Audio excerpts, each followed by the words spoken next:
convidá-los para lermos a palavra do Senhor na carta que o apóstolo São Paulo escreve a Tito, no capítulo 1.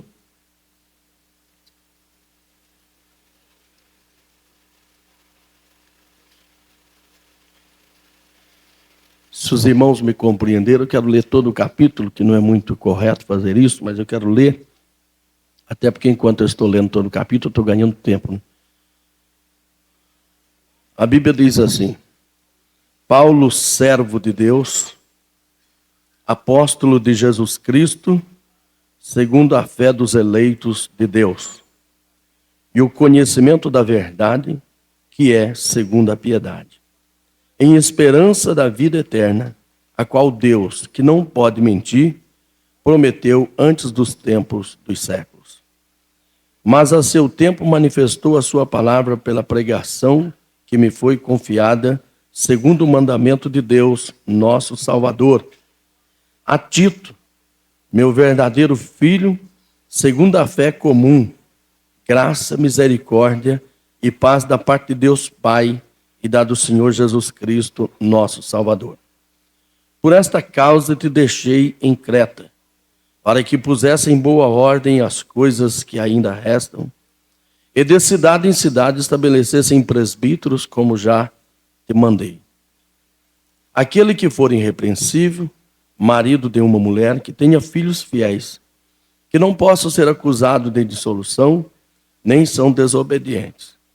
Porque convém que o bispo seja irrepreensível, como dispenseiro da casa de Deus, não soberbo, nem iracundo, nem dado ao vinho, nem espancador, nem cobiçoso de torpe ganância, mas dado a hospitalidade, amigo do bem, moderado, justo, santo, temperante, retendo firme a fiel palavra, que é conforme a doutrina, para que seja poderoso tanto para demoestar com a sã doutrina, como para convencer os contradizentes. Porque há muitos desordenados, faladores, vão enganadores, principalmente os da circuncisão, os quais convém tapar a boca, homens que transtornam casa inteira, ensinando o que não convém, por torpe ganância. Um deles, seu próprio profeta, disse: os cretenses são sempre mentirosos, bestas ruins, vento e preguiçosos. Este testemunho é verdadeiro, portanto, repreenda-os severamente, para que sejam sãos na fé. Não dando ouvido às fábulas judaicas, nem aos mandamentos de homens que se desviam da verdade. Todas as coisas são puras para os puros, mas nada é puro para os contaminados e infiéis. Antes o seu entendimento e consciências estão contaminados. Confessam que conhecem a Deus, mas negam-no com as obras, sendo abomináveis e desobedientes e reprovados para toda boa obra. Amém.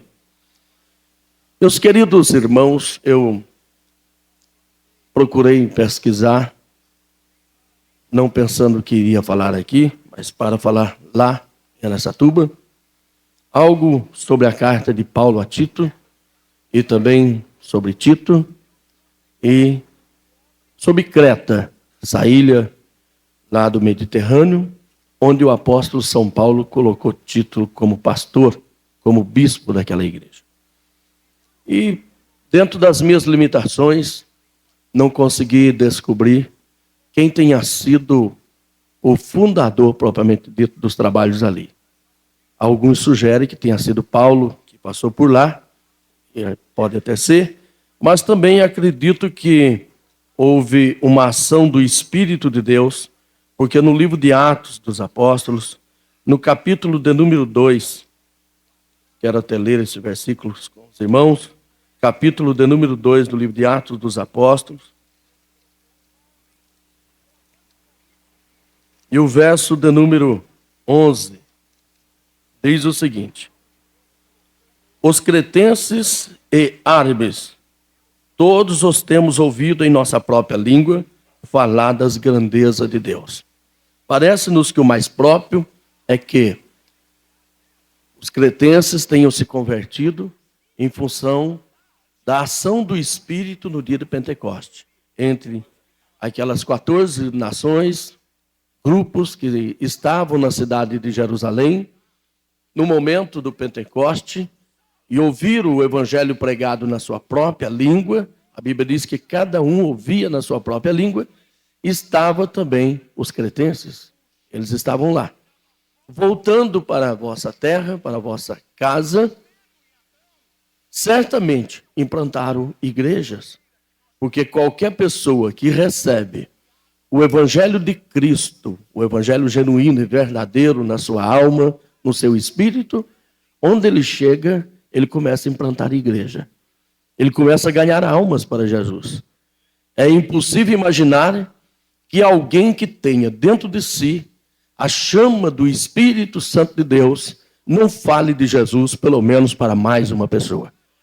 Então, em virtude disto, eu acredito, respeito todos que possam pensar diferente e até provar, mas dentro das minhas limitações eu acredito que foi em função desse dia, do movimento Pentecoste, que os cretenses, ao voltar para a sua casa, após aquele movimento todo, começaram a implantar igrejas na ilha de Creta, que não era uma ilha pequena, tinha aproximadamente 100 cidades naquela ilha. Então o evangelho tenha começado possivelmente desta forma. Vamos partir deste princípio, que assim tenha sido evangelizado a ilha de Creta. E quando o apóstolo São Paulo escreve a carta a Tito, já era mais ou menos por volta do ano 63, 62, da era cristã, enquanto que o Pentecoste aconteceu logo após a morte de nosso Senhor Jesus, que compreende o ano 30, o ano 31. Significa isso, irmãos, que a igreja de Creta já era uma igreja aproximadamente de uns 30 anos de fundação. E uma igreja de 30 anos de fundação, ela já tem muitas experiências. Ela já formou muitos discípulos, ela já tem muitos novos convertidos, eu acredito. Nós conhecemos as nossas igrejas que têm 30 anos aqui no Brasil, já são igrejas poderosas, igrejas muito grandes. Ali não deve ter sido diferente. Mas o apóstolo São Paulo, passando por lá, ele ficou alguns dias na ilha, orientando os crentes, mas como ele tinha por missão continuar o trabalho, ele sentiu necessidade de deixar alguém para dirigir os trabalhos na ilha de Creta, pelo menos até que colocasse em ordem alguma coisa que lá estava acontecendo. E para deixar alguém, ele precisava deixar alguém da sua confiança. Porque nenhum pastor empossa alguém para dirigir uma congregação no campo que ele trabalha, se esse tal não for da confiança do pastor. Aqueles que almejam assumir uma congregação, que tem desejo de assumir uma congregação, a primeira coisa que você deve procurar fazer é ser da confiança do seu pastor. É lógico que alguns pastores também, querendo ficar livre do cidadão, manda ele lá para algum lugar. E quando manda, logo diz, é um descarte. Mas, meu irmão, você não queira ser o descarte. Você queira ser sempre alguém da confiança do seu pastor.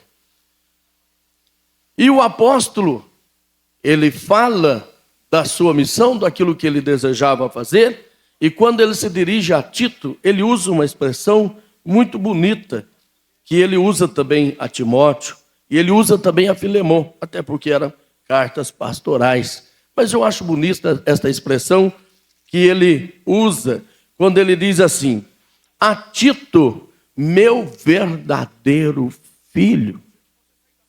Bom, se eu tenho um filho que eu chamo de verdadeiro, significa que eu tenho um filho que não é verdadeiro. Não é isto? Paulo certamente tinha passado algumas experiências com filhos que ele não podia chamar de filhos verdadeiros. Eu falei aqui numa outra ocasião que Paulo estava sofrendo com os crentes de Corinto, que eram discípulos dele, que ele mesmo havia formado e depois se levantaram contra ele. São filhos que não são filhos verdadeiros. Paulo fala de Demas em Timóteo. Ele disse: Demas amou o presente século, me abandonou e amou o presente século, indo para Tessalônica. Mas de Tito, Paulo diz: meu verdadeiro filho. E quando ele se dirige também a Timóteo, ele chama Timóteo de meu amado. E eu fico pensando quais os motivos que levaram a Paulo se expressar assim a Tito e também a Timóteo nas suas cartas, como também a Filemão. Talvez tenha sido o motivo porque tanto Timóteo como Tito eram obreiros novos na idade.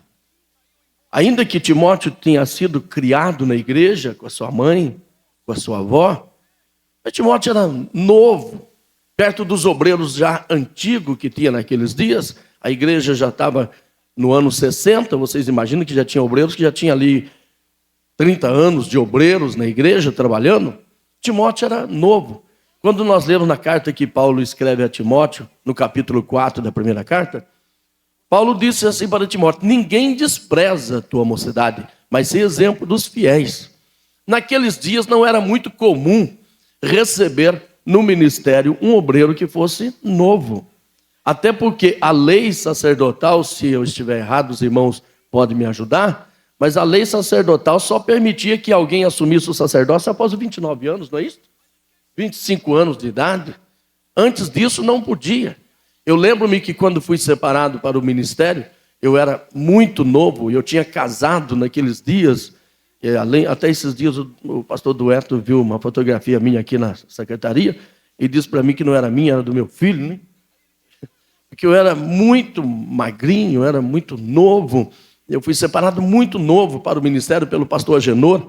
E o pastor Agenor, durante 13 anos como pastor na nossa igreja, ele separou 5 presbíteros, aliás, 5 diáconos e 3 presbíteros. E eu fui um dos obreiros separado por ele. E eu enfrentei uma dificuldade que não tinha obreiro novo na igreja. Eu era o único. Então, quando eu chegava naquele grupinho de obreiros mais velhos, e eles estavam conversando, e eu chegava, eles diziam logo assim: vamos parar a conversa, porque chegou um moleque no nosso meio, né? E parava a conversa, e eu ficava assim como um pássaro meio deslocado no meio dos obreiros, e foi difícil para mim conseguir o meu espaço, exatamente por ser novo. Parece que Timóteo sofria a mesma coisa. Além de tudo, Timóteo, pelo fato de ele ter sido criado com a mãe e com a avó, todos os filhos que é criado somente junto com a mãe, a avó, com mulheres, ele fica um pouquinho meio delicado. E parece que Timóteo era um pouquinho meio delicado, né, Paulo, Antônio? Isso é uma matéria do Antônio, ele que conhece dessas coisas. Mas Timóteo parece que era uma pessoa assim, um pouquinho meio delicado. E qualquer coisinha ele ficava moado, qualquer coisinha ele baixava a cabeça. E foi preciso Paulo falar duro com ele: ninguém despreza a tua mocidade, agora você seja o exemplo dos fiéis. Não é isso? Mas só que Paulo se dirige a Timóteo, meu amado. E quando se dirige a Tito, ele chama a Tito meu verdadeiro. Eu entendo que Paulo queria fazer uma exposição de motivos diante dos obreiros antigos, inclusive de Creta, porque ele estava colocando Tito naquela igreja. Ele precisava fazer a exposição de motivo. Por que ele estava colocando Tito naquela igreja? E quando nós lemos na carta de 1 Coríntios, 2 Coríntios, capítulo de número 8, eu quero ler esses versículos com os irmãos. Vamos abrir a Bíblia em 2 Coríntios, capítulo 8. E o verso de número 16, e depois o verso de número 23, Paulo diz assim: mas graças a Deus que pôs a mesma solicitude por vós no coração de Tito. Tito, aqui Paulo está falando das ofertas que Tito tirara na igreja da Macedônia para ajudar os crentes pobres de Jerusalém. A igreja da Macedônia era uma região muito pobre mesmo. E Paulo, quando foi tirar a oferta para ajudar os crentes pobres de Jerusalém, parece que ele disse que na igreja da Macedônia não era para tirar não, porque os crentes lá eram muito pobres. E Tito foi fazer uma visita, e quando chegou na igreja da Macedônia, Tito contou aos macedônicos que Paulo estava tirando oferta, mas não ia tirar ali porque os crentes eram pobres. E os crentes começaram a reclamar e a chorar. Irmão Paulo não podia fazer isso com a gente. Irmão Paulo deveria deixar a gente participar desse negócio, desse trabalho. E Tito então resolveu fazer a oferta. Bom, já que o negócio é assim, então vamos fazer a oferta. E eu levo a oferta para Paulo. E diz o apóstolo São Paulo, escrevendo aqui neste capítulo, que os macedônios, sendo pobre e de profunda pobreza, eles deram muito mais do que todos, porque além de darem dinheiro, doaram as suas próprias vidas para ajudar a obra do Senhor. Então Paulo louvou a atitude dos macedônios, porque eles doaram mais do que as igrejas ricas. E Tito fez parte deste processo. Quando chega no verso 23, Paulo disse assim: quanto a Tito, é meu companheiro e cooperador para convosco. Quanto aos nossos irmãos, são embaixadores das igrejas e glória de Cristo. Quando vamos para o capítulo de número 12 e o verso 18, Paulo disse assim: roguei a Tito e enviei com ele um irmão. Porventura Tito se aproveitou de vós? Não andamos porventura no mesmo espírito e sobre as mesmas pisadas? Então, o motivo por que Paulo estava colocando Tito na igreja de Creta é porque Tito era um companheiro fiel e cooperador fiel do apóstolo São Paulo. E ele disse: eu, quando mandei Tito ir nas vossas igrejas, ou na vossa igreja em Corinto, Tito tirou proveito de vocês em alguma coisa? Tito fez o trabalho querendo levar vantagem em alguma coisa? Ou Tito não anda no mesmo espírito que eu ando e pisa nas mesmas pisadas que eu piso? Aí Paulo dá continuidade no texto e ele disse assim: por esta causa eu te coloquei em Creta. Eu te coloquei em Creta porque você é fiel. Eu te coloquei em Creta porque você é companheiro. Eu te coloquei em Creta porque você é cooperador. Eu te coloquei em Creta porque você tem o mesmo espírito que eu tenho. Eu te coloquei em Creta porque você pisa nas mesmas pisadas que eu piso. Hoje é uma situação um pouco difícil, porque você coloca o obreiro para dirigir uma congregação hoje, amanhã ele já sobe no púlpito e diz: quem manda aqui sou eu, o pastor manda lá na sede, aqui manda eu. Não é isso, irmãos? Quem manda aqui na congregação sou eu, o pastor manda lá na sede. E às vezes, quando o pastor chega naquela congregação para visitar, ele apresenta o pastor como visitante. O pastor está aqui, os irmãos querem saudá-lo como bem-vindo. Viu? Mas Paulo disse: eu estou colocando Tito porque ele é meu companheiro fiel. Eu estou colocando Tito porque ele é meu cooperador. E quando eu mando Tito ir nas outras igrejas, ele só faz o que eu faço. Ele só faz o que eu mando. Ele pisa nas pisadas que eu piso. Por isso vou dar uma igreja para ele dirigir.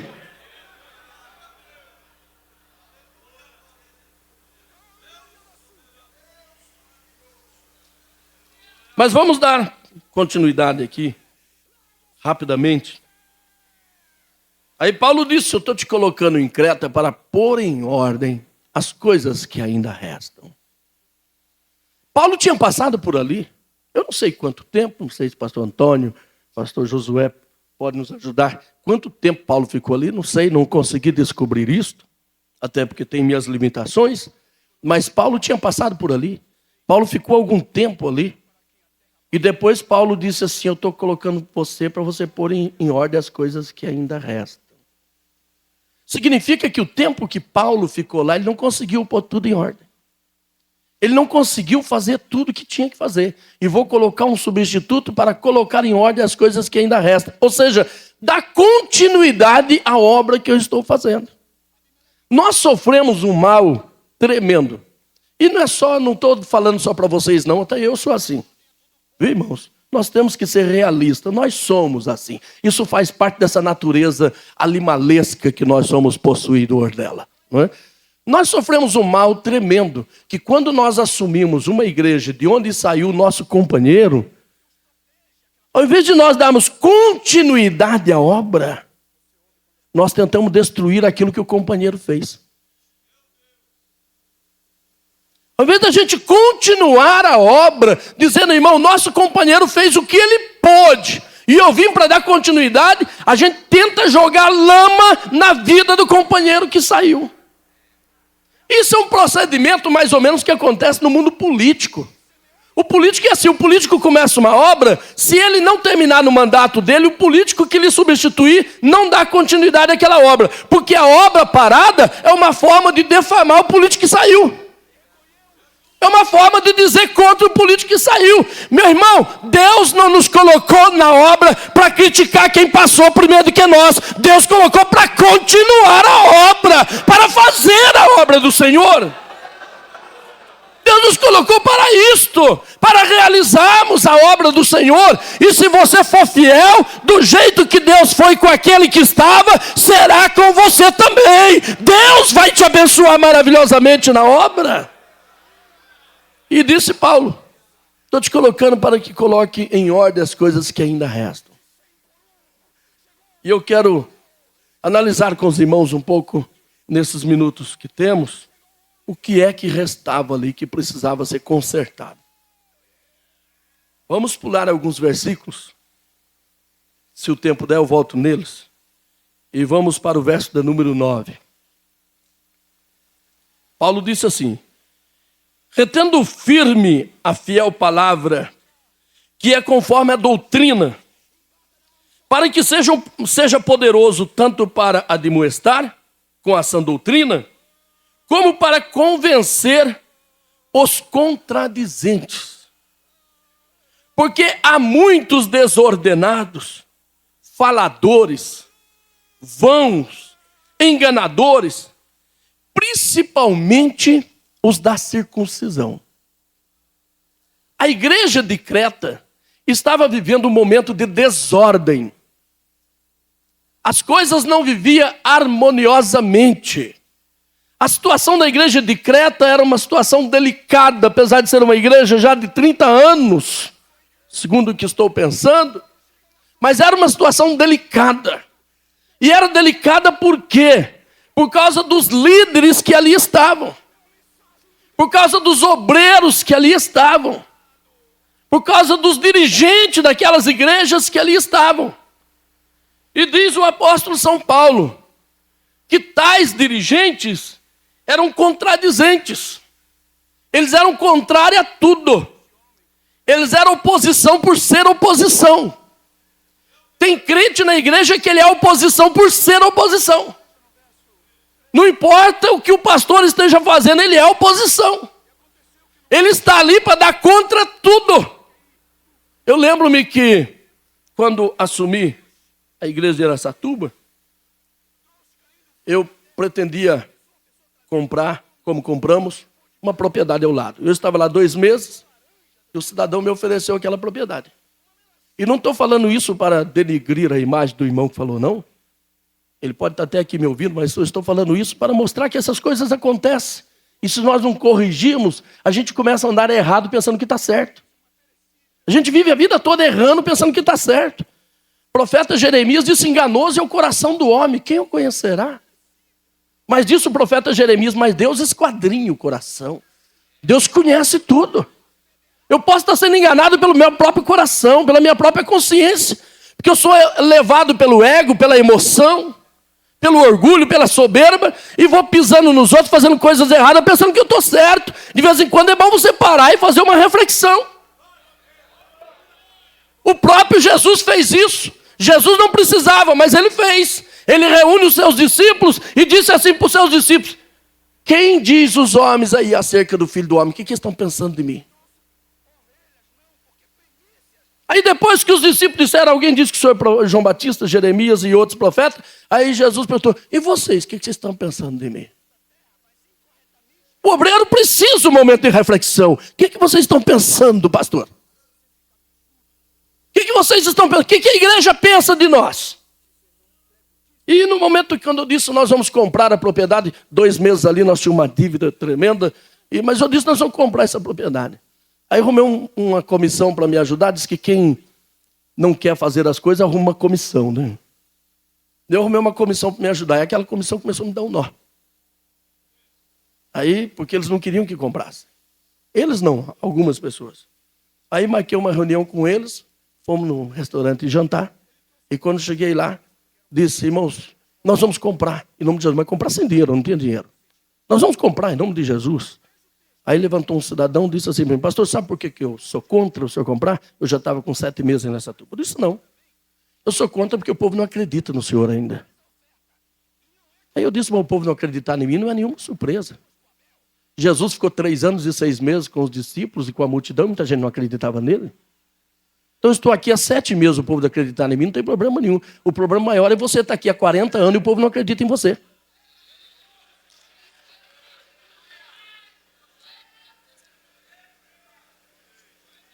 Aí ele pegou e disse assim, pastor, mas o senhor já pensou para derrubar aquelas casas, quanto que uma máquina e um caminhão vai tirar? Aí ele disse, ó, se eu não tiver dinheiro para pagar a máquina, eu tiro no braço. Eu vou lá e tiro no braço. Aí quando nós derrubamos uma daquelas casas, eu estava lá ajudando os irmãos a trabalhar, aí ele chegou, pastor, o senhor está trabalhando, não me disse para você que eu tiro no braço? Então nós temos pessoas nas igrejas, pessoas boas. Não são ruins, não. Precisa ser trabalhada com elas. Elas são contra. É contra tudo. Até porque talvez tenha alguma previsão. E são contra. E a igreja de Creta tinha isso. Os contradizentes. A igreja de Creta tinha os desobedientes. E Paulo diz que eram muitos. Faladores. Falam demais. Tem obreiro que fala mais do que a boca. A Bíblia diz, no silêncio possuirei as vossas almas. Você acha que está sendo prejudicado, fica quietinho. Vai para o joelho, vai buscar a Deus, fica quieto que a vitória é sua, no nome de Jesus. Evita de falar demais. As pessoas querem usar as suas palavras. E diz que eram faladores. E agora me surpreende. Porque Paulo diz, principalmente os da circuncisão. Porque, pelo que sei, os da circuncisão eram os moralistas da igreja. Os da circuncisão eram os observadores das cerimônias. Se fosse hoje, eram os observadores dos costumes.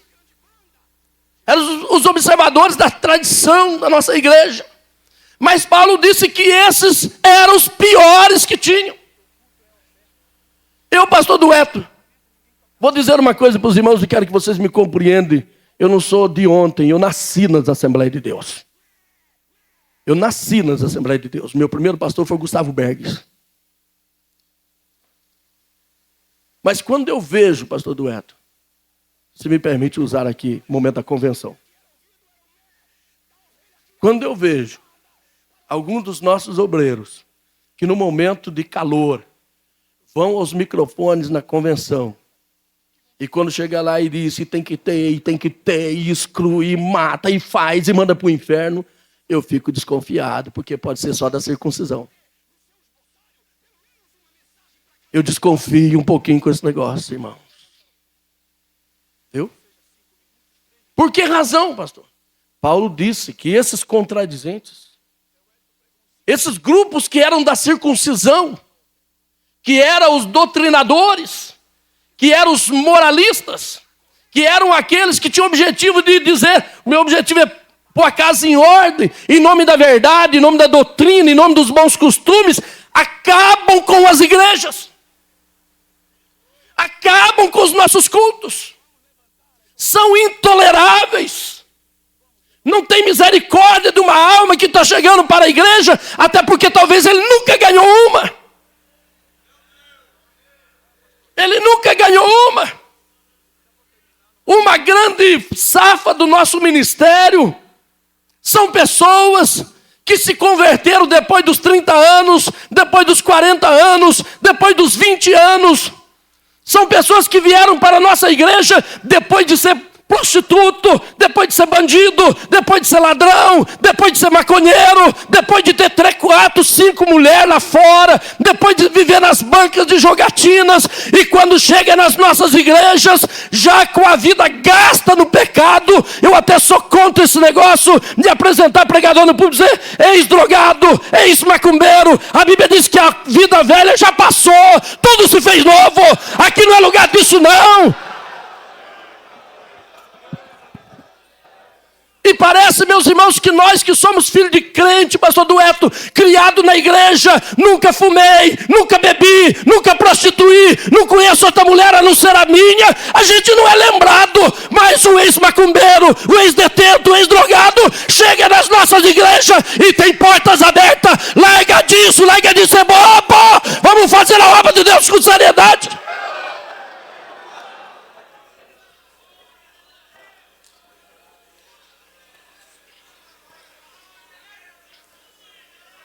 São pessoas assim, irmãos, que a juventude deles se acabou no mundo. Que a juventude deles se acabou na prostituição. É verdade que eu estou falando aqui, não é, irmãos? A juventude deles, eles estavam na mesa de drogas, de jogo e tanta coisa mais. Aí vem para a igreja com 30 anos. Hein? Ataca todo mundo, irmãos. Nós estávamos, eu estava. Você foi em cruzeiro, você viu lá. Não é isso? Nós estávamos conjuntos. Viu? Pega os hinozinhos que as nossas crianças cantam na simplicidade e acaba com as nossas crianças. Eu fico preocupado com essas coisas, meus irmãos. O Deus que eu creio não é desse jeito, não. O Deus que eu sirvo não é desse jeito, não. O Deus que eu sirvo é diferente. Viu? O Deus que eu sirvo é aquele que estende a mão para o necessitado, para o pobre. E a Bíblia diz que ele levanta do monturo o necessitado e faz assentar entre os príncipes. Viu? Mas eles chegam na igreja e acabam com os nossos jovens. Acaba com os adolescentes da igreja. Destrói tudo. Em nome da verdade. Em nome da doutrina. E eu fico perguntando para eles. Quando você era jovem, você estava onde, meu filho? Quando você era moço, você estava no mundo. E agora você vem acabar com os moços da igreja? O que é isso? Os nossos moços, as nossas moças, os nossos adolescentes, dando trabalho, pastor Dueto, eles estão na igreja. Eles estão na igreja. Viu? E hoje eles estão dando trabalho. Hoje eles estão dando dificuldade para os diáconos na igreja. Amanhã eles vão sentar nos nossos púlpitos e pregar para o nosso povo. Devemos respeitar o tempo dessas pessoas, é tempo deles. E digo mais uma coisa para os irmãos: quem não é criança no tempo de ser criança, quem não é jovem no tempo de ser jovem, quem não é adolescente no tempo de ser adolescente, vai ser adolescente depois de velho, vai ser criança depois de velho. Então viva a adolescência, viva a juventude, para depois de velho você saber ser velho.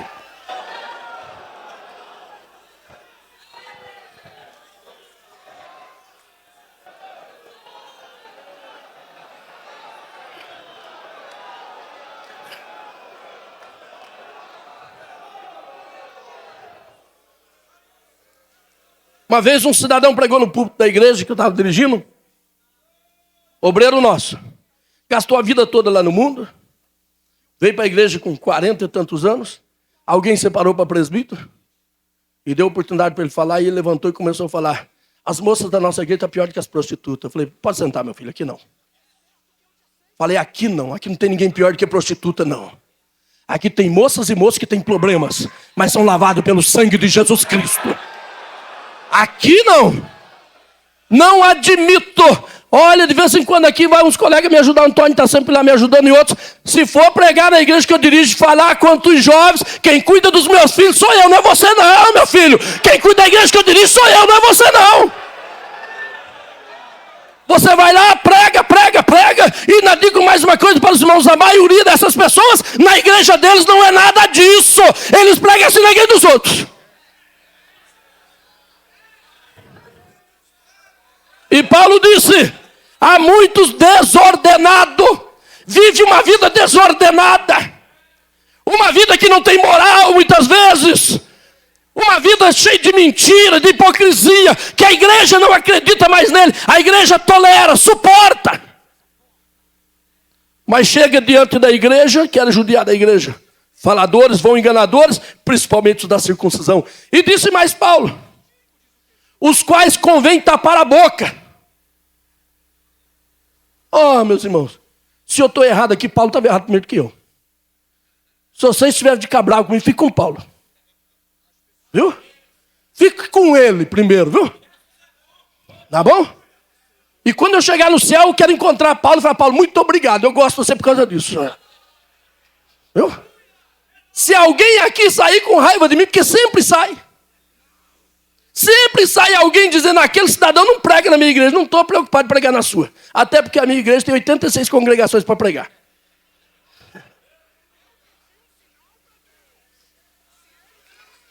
Viu? Mas Paulo diz: são homens que precisam tapar a boca deles. Nós temos que tapar a boca. Por que tem que tapar a boca deles? Porque são homens que transtornam casas inteiras. Naqueles dias as igrejas não eram em congregação como nós temos hoje, um templo construído. As igrejas eram em casa, pastor Antônio. E esses homens transtornavam casas inteiras. Não leva a mal o que eu vou falar aqui não, viu, Antônio? Esse é meu amigo Josué, os irmãos que são itinerantes aqui, não leva a mal não. Não estou falando para atacar os itinerantes não. Mas esses homens eram itinerantes. Mas não é vocês, não tem nada a ver com vocês não. Tem nada a ver com os itinerantes aqui não, viu? Eu também já fui, viu? Esses homens eram itinerantes. Eles transformavam casas, está no plural. Eles não ficavam na igreja com o seu pastor, cada dia eles iam numa congregação. Lá que o senhor não tem, né, pastor Jário? A pessoa que faz isso, né? Na sede com o pastor Jário eles não vêm, na subsede. Aqui com o pastor Jário eles não sentam aqui. Mas eles ficam, cada dia estão numa congregação. Até porque rende. E está escrito aqui, vocês querem ver? Olha aqui. Um deles, seu próprio profeta disse: os cretenses são sempre mentirosos. Besta ruim, é ruim por natureza, não tem jeito. Porque quando Jesus nos salva, Ele transforma a nossa natureza. Ele molda a nossa natureza. Mas essas pessoas não são transformadas. Ele é ruim por natureza. Ele não teve mudança nenhuma, não. Bestas ruins, vente preguiçoso. O negócio deles é ir nas igrejas, pregar, falar aquilo que acha que deve falar e comer bem. Deitar. Antônio, água com gás, 1 milhãozinho, são ventre preguiçosos. Viu? Quando termina de pregar, sai pela porta dos fundos para não ser interpelado por nenhum crente. Nenhum crente nem pediu oração, porque ele não está ali para orar, só está para pregar. Mas Paulo disse que deve tapar a boca deles. Mas tapar a boca como, pastor? Como tapar a boca dessas pessoas? Paulo disse no verso 9, onde li: retendo firme a fiel palavra que é conforme a doutrina, para que seja poderoso tanto para admoestar como com a sã doutrina, como para convencer os contradizentes. Tapa a boca com Bíblia. Viu? O que ocorre, meus irmãos, lamentavelmente, eu sei da dificuldade de todos nós. Muitos de nós que estamos aqui não tivemos oportunidade de ir para a escola. Eu fui criado no sertão, cuidando de vaca. Eu não tive a oportunidade de estudar como muitos estudaram. O que aprendi com muito esforço. Na indústria, trabalhando. Eu vivi 25 anos numa indústria. E não era indústriazinha de papel de seda, não. Era mecânica pesada. 25 anos.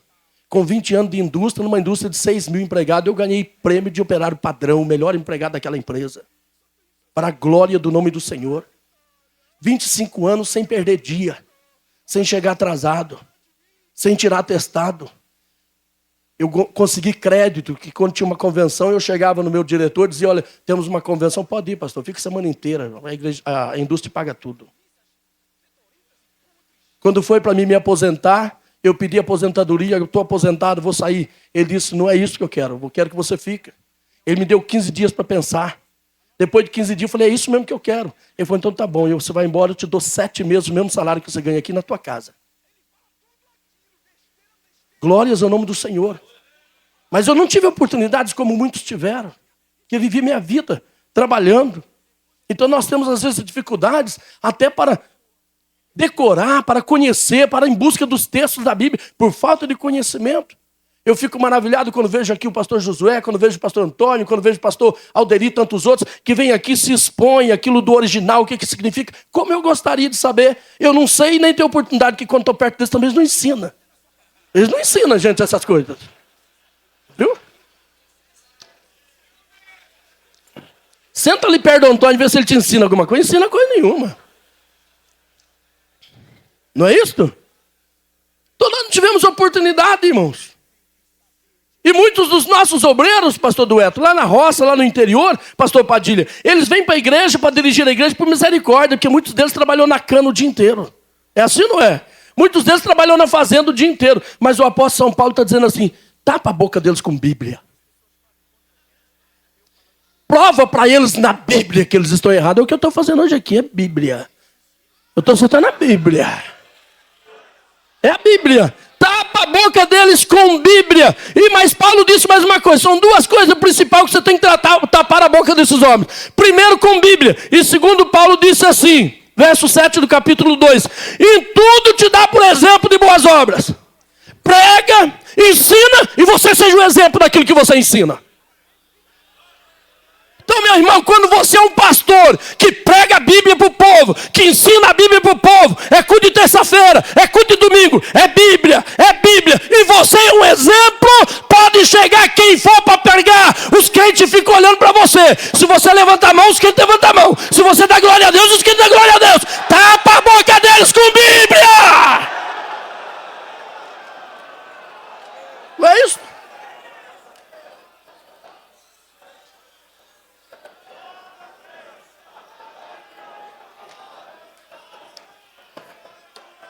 Aleluias!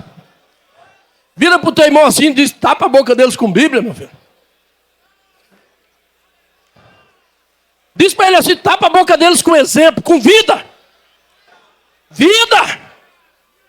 Jesus chegou diante dos seus acusadores e disse assim, quem de vocês me acusa de pecado? Tapa a boca deles com Bíblia. Eu vejo aqui no Belém, eu sento aqui, eu tenho essa carinha de tonto assim, mas eu sou cara. Eu sento aqui e fico observando. O pastor Zé está sentado aqui. Aí o pastor Zé, desculpa, vou só ficar perto. Não vou sentar não, pelo amor de Deus. O pastor Zé pega, levanta a mão, glória a Deus. Aí uma turma, glória a Deus. Aqui no púlpito, glória. Pastor, sabe por quê? Estão de olho no seu pastor. Viu? A igreja tem que conhecer o seu pastor. Salmista Davi, São João disse, a igreja ouve a voz do seu pastor. A igreja não ouve a voz de estranho. Se o estranho pregar igual o seu pastor, a igreja ouve. Se o estranho pregar diferente do seu pastor, a igreja não ouve. Só que o pastor tem que tapar a boca deles com Bíblia. Está aqui, irmãos, na Bíblia, estou mostrando para vocês. Mas a Bíblia Sagrada diz assim. Esse testemunho é verdadeiro. Portanto, repreenda-os severamente para que sejam sãos na fé. Paulo está dizendo que há uma oportunidade também para essas pessoas. Nem tudo está perdido. Se porventura tem alguém aqui agindo assim, dentro desse quadro bíblico aqui, Paulo está dizendo assim, vou pôr alguém para pregar lá no Belém, segunda-feira, falar sobre isso. E você seja esperto, Sara, sai daqui curado. Sai daqui curado. Essa mensagem que eu estou pregando hoje aqui, irmãos, não é para matar ninguém, não. Essa mensagem que eu estou pregando aqui não é para destruir a vida dos obreiros, não. Vocês podem estar pensando, o pastor Manuel está querendo matar os obreiros. O que será que ele faz com os obreiros de Araçatuba? Eu não faço nada, eu só prego a Bíblia para eles. Eu sou amigo de todos eles. Mas a Bíblia está dizendo, fala para eles serem curados. Eles precisam sarar com a Bíblia. Você precisa sarar. O problema é só esse. Se você sarar, será bem-vindo em todos os lugares. Viu? Vamos passar rapidamente. Está chegando 10 horas, pastor Dueto. 10h15, né? Como é que é? 11h15. Vamos lá, já estou terminando, irmãos. E diz assim a palavra do Senhor. Não dando ouvido a fábulas. Paulo disse a Tito, Tito, não fique dando ouvido a conversa fiada na igreja. Fábulas, lendas, ledotas. Vocês sabem por que muitos obreiros não são bem-sucedidos nas igrejas? Porque eles vão para a igreja e já vão com medo. Que ele não confia em Jesus. Quem confia em Jesus não precisa ter medo de ninguém, não. Se amanhã a igreja de Araçatuba falar assim para mim, não quero mais você aqui, é uma vez só, no dia seguinte minha mudança está no caminhão. E não vou passar fome. Viu? Não vou passar fome, não. Eu falo para os irmãos de Araçatuba, eles estão aqui. Irmãos, não precisa brigar comigo, não, viu? Não gosto de briga, quem briga é cachorro. Quem briga é cachorro, eu não sou cachorro. Eu não sou pitbull. Não é isso? Uma vez um cidadão na empresa fez uma ofensa muito grande para mim. Muito grande. E eu não falei nada para ele. Fiquei quieto.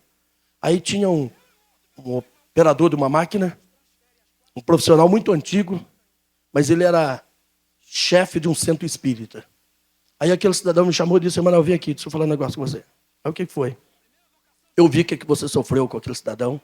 As afrontas que ele fez para você. Mas deixa eu falar um negócio para você. Não é porque um cachorro te morde que você morde o cachorro. A função do cachorro é morder, mas a sua não é. Então deixa eles brigarem com você. Eles podem brigar com você, que não pode, porque você não é cachorro. Fica no seu lugarzinho. Não precisa ter medo de nada. Serve a Deus com fidelidade, com sinceridade. Dá exemplo de ministério. E não fica dando ouvido a fábulas, conversinhas fiadas. Muitos de nós não são bem-sucedidos por causa disso. Você chega na igreja, você já começa a juntar aqueles grupinhos que falam muito. Aqueles grupinhos que comentam tudo, conhece a vida de todo mundo, fala da vida de todo mundo. Sai fora desse negócio. Sai fora disso. Cumpra o teu ministério. Olha o verso 1 do capítulo 2, como Paulo diz para Tito. Tu, porém, não entra no jogo deles. Tu, porém, não fala a língua deles. Tu, porém, não faça parte do grupo deles. Tu, porém, seja diferenciado. Fale o que convém à sã doutrina. Mesmo assim, é o que convém. Por que o que convém? As coisas na hora certa. Lá no livro de Moisés, escrevendo a Deuteronômio, Moisés disse assim, goteja a minha doutrina como chuvisco. Tem obreiro que descarrega uma carreta de doutrina na igreja. Não tem quem aguenta isso, irmão. A disciplina, ela é progressiva. A disciplina é progressiva, irmão. Não tem quem aguenta. A correção é progressiva. Vocês querem que eu diga uma coisa para vocês? Olha só o que disse Paulo no verso 11 do capítulo 2. Porque a graça de Deus se há manifestada, trazendo salvação a todos os homens, ensinando-nos que renunciando à impiedade e às concupiscências mundanas, vivamos neste presente século sóbria, justa e impiamente. O que é a graça? É o favor de Deus na nossa vida. É um milagre receber a salvação. É um dom de Deus na nossa vida. Mas a graça, ela tem o papel disciplinador. Quem tem a graça de Deus na vida, ele é disciplinado automaticamente pela graça. A própria graça nos disciplina. Quem tem o amor de Deus na vida, quem recebeu Jesus como Salvador, não precisa o pastor como um delegado atrás dele, e batendo nele, e corrigindo. A própria graça lhe ensina. E disse mais o texto sagrado, ensinando-nos, usa o verbo gerúndio. O que é o verbo gerúndio? É falando todo dia, é disciplinando todo dia. A graça ensina todo dia, a graça fala todo dia, a graça corrige todo dia. Quem tem a graça de Deus não peca, quem tem a graça de Deus não desvia, quem tem a graça de Deus não rebela. Porque a graça ensina todos os dias. Mas disse mais Paulo, não dá ouvido às fábulas, porque todas as coisas são puras para os puros. Todas as coisas são puras para os puros. A beleza das coisas está nos nossos olhos. Eu me lembro que meu pai, quando completou 85 anos de idade, ele morreu com 94. Meu pai não conhecia a praia, o mar. Meu pai não sabia ler nem escrever. Era um português analfabeto. Aí, o meu irmão mais velho reuniu a família e disse, eu vou levar o pai para conhecer a praia. Então levou. E quando chegou lá, arrumou uma cadeira de praia, colocou meu pai debaixo de uma árvore. E meu pai sentou ali. Meu pai não entrou no mar, só foi ver. Até porque não podia entrar na idade dele. Mas tinha muita mulher seminuas, como é comum na praia. E o meu irmão não é crente. Aí meu irmão foi lá na praia, tomou banho, voltou e falou assim para o meu pai: pai, o senhor está gostando da mulherada? Aí o meu pai virou e falou assim para ele: meu filho, eu estou tão deslumbrado com a beleza que Deus fez, que não tem tempo de ver o que você está vendo. Viu? Meu irmão foi e falou para todos nós: estou morrendo de vergonha do meu pai. Mas era o que ele tinha que ouvir. Viu? Vocês já perceberam que na igreja tem crente que só vê defeito nos outros? Eu não tenho tempo de ver defeito nos outros. Não tenho tempo nem de ver a roupa que os crentes vêm na igreja. Mas tem crente que mede os outros de baixo em cima. Tudo é puro para quem é puro. E nada é puro para quem é impuro. Viu? Aí Paulo disse assim: todas essas coisas são puras para os puros, mas nada é puro para os contaminados e infiéis. Antes, o seu entendimento e consciências estão contaminados. Confesso que conhecem a Deus, mas negam com as suas obras, sendo abomináveis e desobedientes, reprovado para toda boa obra. Eu vou encerrar aqui porque o tempo não vai dar. Mas pessoas abomináveis. Pessoas abomináveis, pelo menos até onde eu sei, se for diferente, os irmãos me ajudam, depois me corrigem. Não corrige aqui agora não para mim não passar vergonha, fala depois, não é isso? Mas pelo menos até onde eu sei, é aquilo que provoca nojo, mal-estar. Não é isso, pastor José? Aquilo que provoca nojo, vômito, ânsia de vômito. Paulo diz que os cretenses, os obreiros da igreja de Creta, provocavam nojo em Paulo. Paulo tinha nojo deles. Paulo, quando via aqueles obreiros, sentia vontade de ânsia, de vômito. Náusea. Tem crente assim na igreja, tem obreiro assim na igreja, irmão. Quando ele ponta na porta da igreja, meu Jesus, ajuda, Senhor, está chegando fulano. Ai. Não acontece assim com vocês? Ele vai visitar a nossa igreja quando ele, Senhor da glória. E se eu não der oportunidade, a igreja fica contra mim, porque a igreja gosta dele, Senhor. Ele provoca nojo, mal-estar. Ele chega na igreja, ele vai sentar no banco, os crentes ficam afastando. No púlpito, a gente põe até uma cadeira de lado, uma Bíblia na cadeira, para dizer que tem alguém sentado, para ele não sentar. Ninguém senta ali, o culto inteirinho. Fica vazia a cadeira, mas tem uma Bíblia ali, chega, a Bíblia está aqui. Tá aqui. Porque ele provoca mal-estar. Ele provoca náusea, ânsia de vômito. Esta era a situação dos cretenses. E que Paulo disse a Timóteo: a Tito, você vai chegar lá para pôr em ordem. Você vai acabar com esse negócio. Meu irmão, me permita mais um pouquinho só. Vira para o teu irmão, pergunta assim: eu estou provocando nojo em você, meu irmão?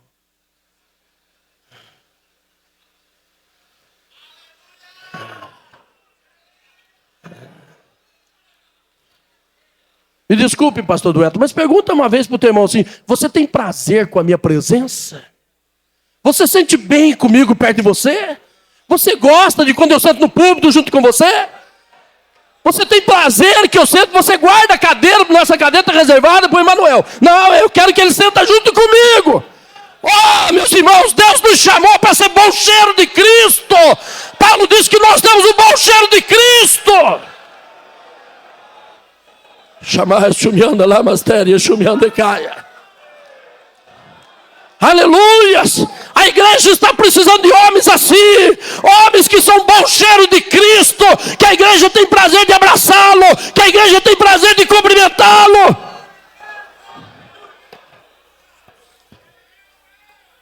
Pessoas, irmãos, que não seja acusado de dissolução. Dissolução é ato e efeito de dissolver. A perversão dos costumes, desregramento, pessoa que não tem regra. Ele não obedece a ninguém. Ele é senhor de si, ele é autossuficiente. Nem o pastor dele não manda nele. Viu? Pessoa que desfaz os princípios, a constituição da igreja. Tanto no sentido espiritual como no sentido físico. Há obreiros, meus irmãos, que eles chegam nas igrejas, eles acabam com tudo. Eles acabam com tudo, pastor Dueto. Eles acabam com coral, eles acabam com conjunto, eles acabam com ciclo de oração, eles acabam com oração, eles acabam com ministério e por fim acaba com eles mesmos. Ele parece que tem o dom de destruir, de acabar. Paulo disse para ser obreiro não pode ser acusado de solução. Pessoa que desfaz os bons princípios, que desfaz uma estrutura. Nós não fomos chamados para acabar com a igreja, não. E pior de tudo, que faz isso em nome da verdade. Comigo é assim mesmo. Eu falo é a verdade. Você é sem educação. Você é sem educação, você se comporta mal diante da igreja. Chega diante da igreja para pôr em ordem as coisas que ainda restam. E não para destruir a que existe. Para recuperar as que restam. E não para acabar com as que existem. Que Deus abençoe os irmãos em nome de Jesus.